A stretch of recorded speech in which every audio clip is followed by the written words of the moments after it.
Alright, good morning everyone. This is going to be part two of my little render queue series. And in this one, what I'm going to do is explain how to split up shots.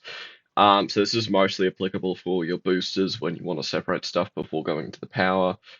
So it's a very, very common arrangement that you will see in situations like this, where this is, say, your booster, and then up here you have where like your scatter gets shot in, and then in order to render queue everything, so you don't have like multiple scatters at different timings from like for different powers going to the barrel, what you'll do is have render queue here. So when this scatter shoots off, everything that's meant to go within the first power goes, and then this trapdoor closes, and of course because it does Y first and then say other velocity second, it can no longer pass through that trapdoor and it will get stuck there, and that'll constantly be flipping up and flipping down to block shots in. Now, I explained in the last video why you need this for something like a hammerless.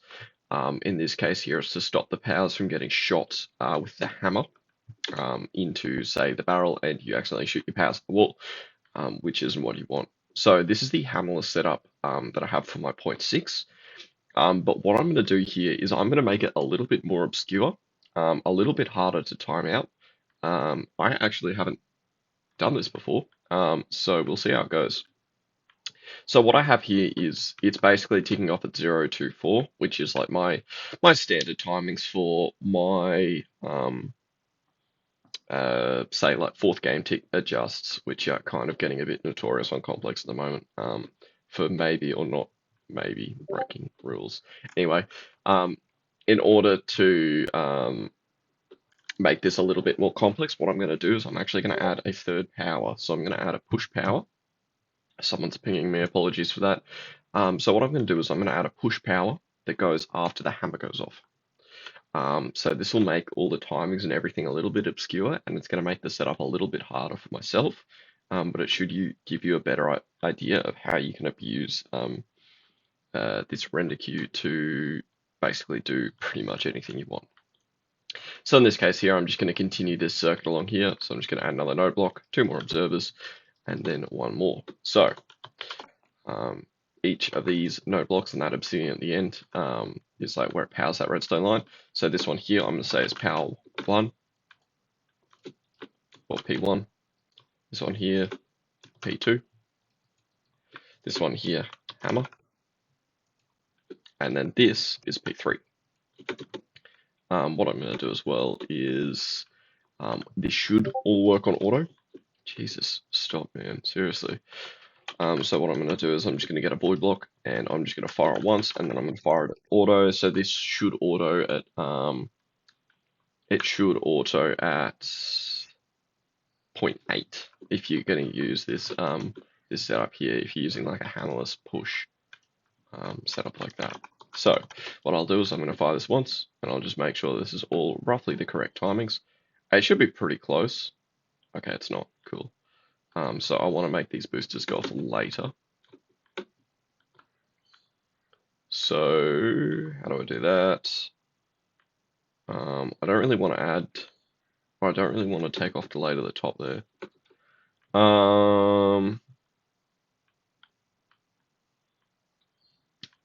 Problem is this booster here does like a follow-on effect to all of these other boosters here. So if I just add like 2 redstone ticks to that final booster, I'm not actually going to be adding ticks there. So what I'm going to do in this case here is I want to try, I might just switch this wiring, to be honest. It's a fairly trendy wiring at the moment that I know Silly's using a fair bit of. It should be okay. Actually, that's a little bit dodgy. Where it's basically sticky pistons that pull down off, say, a redstone torch. So I'm just going to tuck this around the side, and then we're going to do a sticky piston line all the way up the top. This video will probably be on a bit of the longer side because I don't have this 7, 8, 9, 10, 11. I don't have this basically planned out. This is sort of just me just going for it effectively. So I'll stick that one there. And then stone there. Oops. I'm just going to CE. And now I should be able to put a redstone block there, and then say that there. I'm just going to CE again, and then a repeater should go into there. Okay, let's see if this works.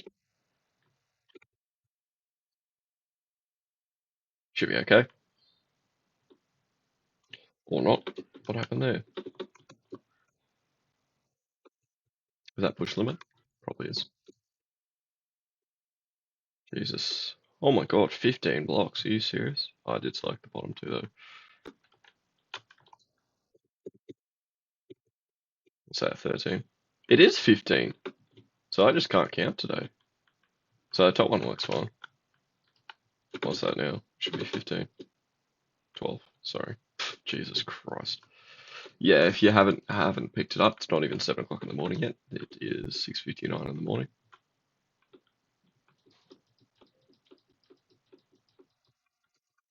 11. Then we'll do one more there. And then, yuck. Gonna move that down just a little bit so it doesn't bud.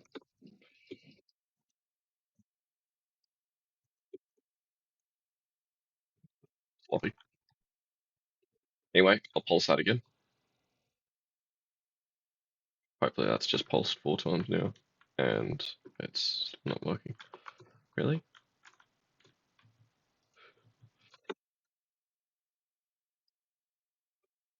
Gonna use a node tick counter just to make sure it is all correctly timed. That pulsed 5 times. At least the timing looked alright.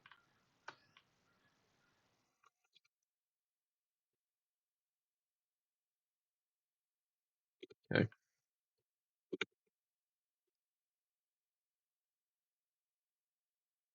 Still pulsing 5 times. Just be right back for 2 seconds. Alright. What I'm gonna do is I'm just gonna switch the top one out for an observer. Get that quick pulse in. And we will see if that works. There we go, 10, 8, 12, 14, and it all gets boost forwards. Sick. So, next challenge here is going to be getting that bottom booster wired up the correct timing. Should be fairly easy. I won't actually need these observers here yet. So I'm just going to cut those out, leave those in there for the time being. Or convert it back to lattice for the time being, sorry. And I'm just going to fire again. We'll see if this works. Okay. I'm actually just not sure if that boost is firing at all or what's going on there. It is firing. Okay, it's probably too late then.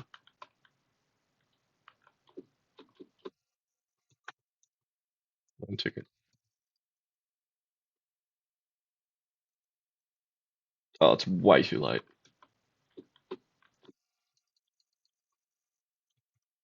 So I want that to be going off maybe 2 redstone ticks before the first power goes off. Yeah, I'll make it about 2 redstone ticks before the first power goes off.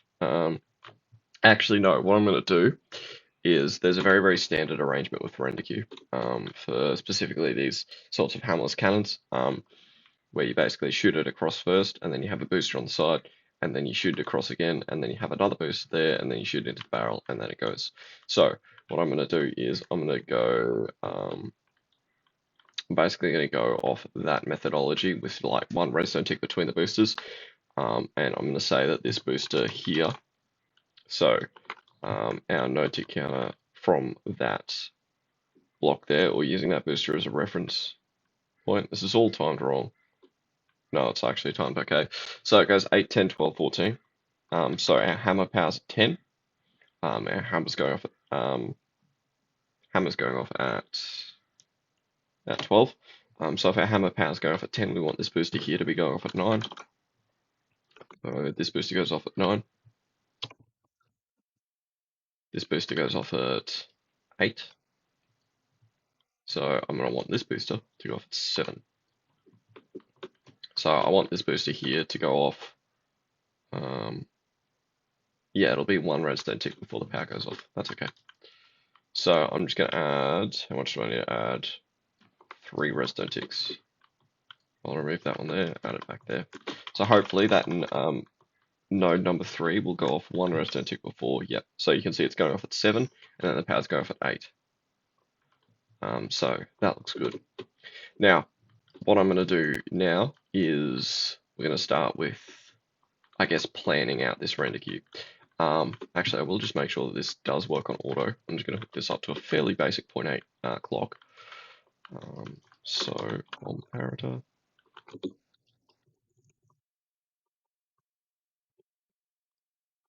What's that? That's 0.7. That should be 0.8. It's 1.6 sec. Yeah, it's 0.8. There. Right, we're just going to make sure this doesn't spray before continuing on. This is just going to be dumping everything out. Okay, cool. Sorry. This will just be dumping everything out the side there. I probably should use a void block, but this will be quite funny, so I don't really care.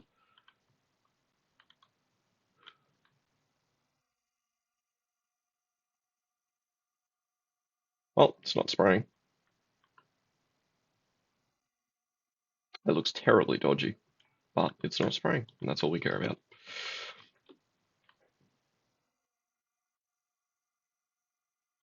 Yep, and it doesn't blow. Perfect. So that's what we want. Now's the challenging part. Now, so lots of people use slabs. In this case here, what I really like to use in these barrels is lanterns. One, because I've picked it up from doing mid-airs for so long. Two, you want really low, how to put it? You want on like a really, really low Y height, and lanterns is basically like the lowest you can go without a full block. But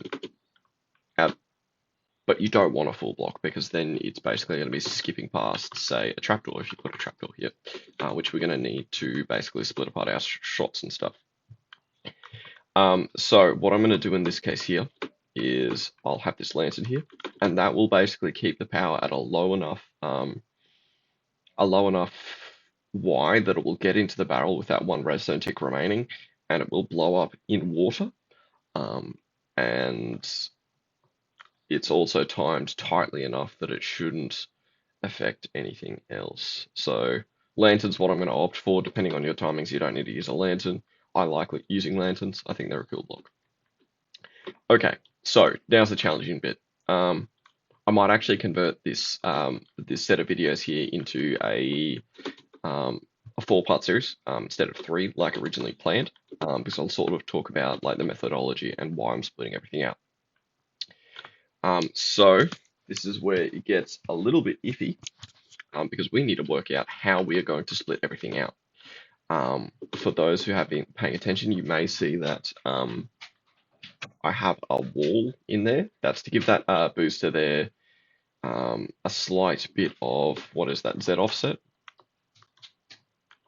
X offset. And that's so that it triangles up and then right. So that's just to get the triangling right. Give me 1 second. Go, there you go. Good girl. Letting the dog out.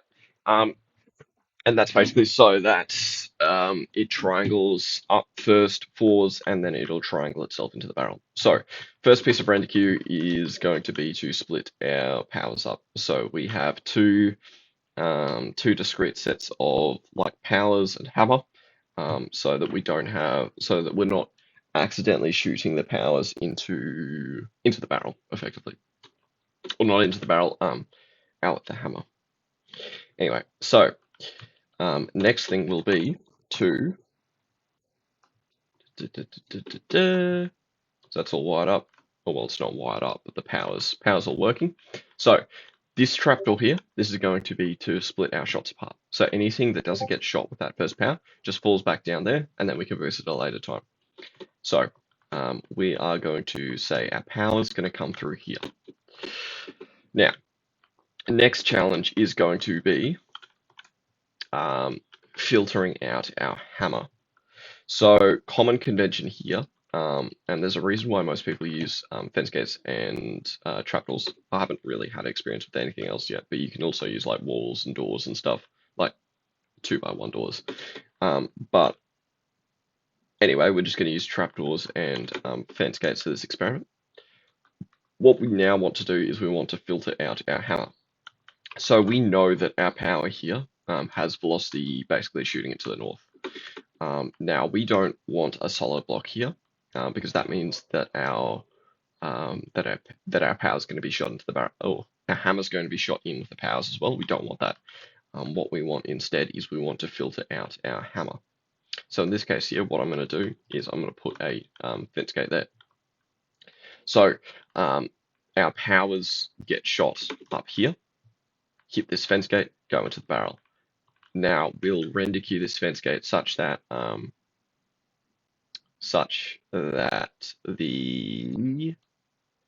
hammer basically gets sent through here. Now the reason why this setup's a little bit different here now is we are using a third power that's going after the hammer. Now we can't shoot that third power with our hammer at the wall. We want that third power to be basically in the barrel as well. So what we're going to do is we're going to add another piece of render queue. I haven't actually had any experience with this, so we'll see if this is going to work. I think it should. So basically, powers get shot forwards, hammer gets shot through, and our hammer's basically going to end up in like essentially like a mini compressor here, so we can put OSRB in it.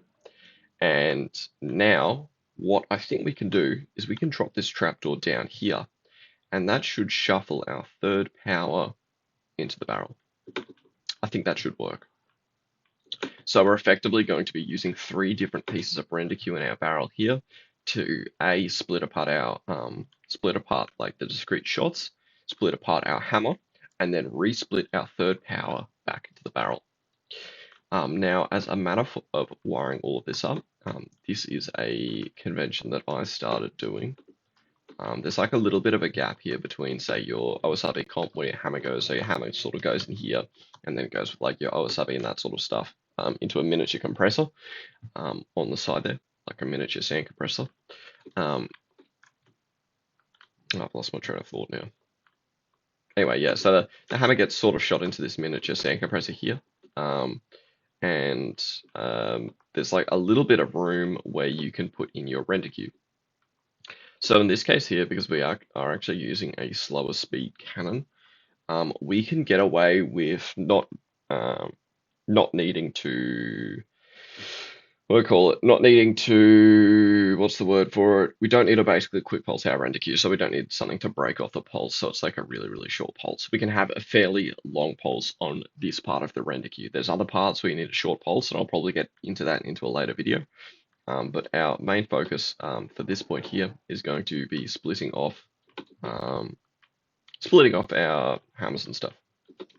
So I'm just going to wire it for this video. I'm not going to time it out.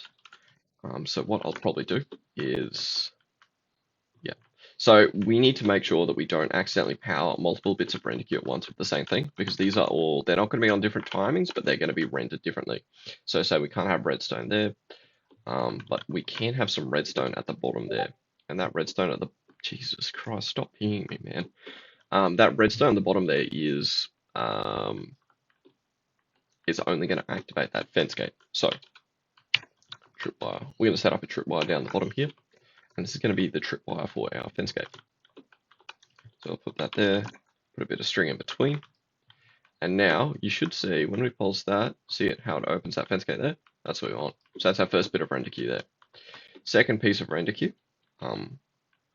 I usually do this. This is a really, really weird setup for me. I have actually never done render queue like this before.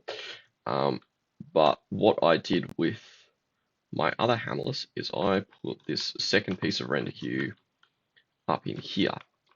You may see the issue. Oh, actually, no, I don't think it should be an issue. So if we put that, I want this one to be for the shot. There's a nice little setup that I like to do for it there. That allows you basically to wire this render queue really nicely with another piece of render queue. So when we fly into this tripwire hook there, it should, yeah, it flips down that trapdoor. So what I'm going to do is I'm just going to put signs on all of these just so I know what they're for. So this is going to be from powers. This is going to be split shots. And then this one here, this is going to be the interesting one. How I'm going to wire this, I'm not 100% sure. What I might do is I might use a transparent block there, say something like a slab, um, so that I can effectively run some redstone over the top, and then say tripwire here. Basically, I'm just trying to have this away from the barrel, because the barrel may interfere with this string. Yeah, so that transparent block there stops that trapdoor from activating there, and this is going to be our third piece of render queue, and that's going to be for that to split out our that's to split out our third power.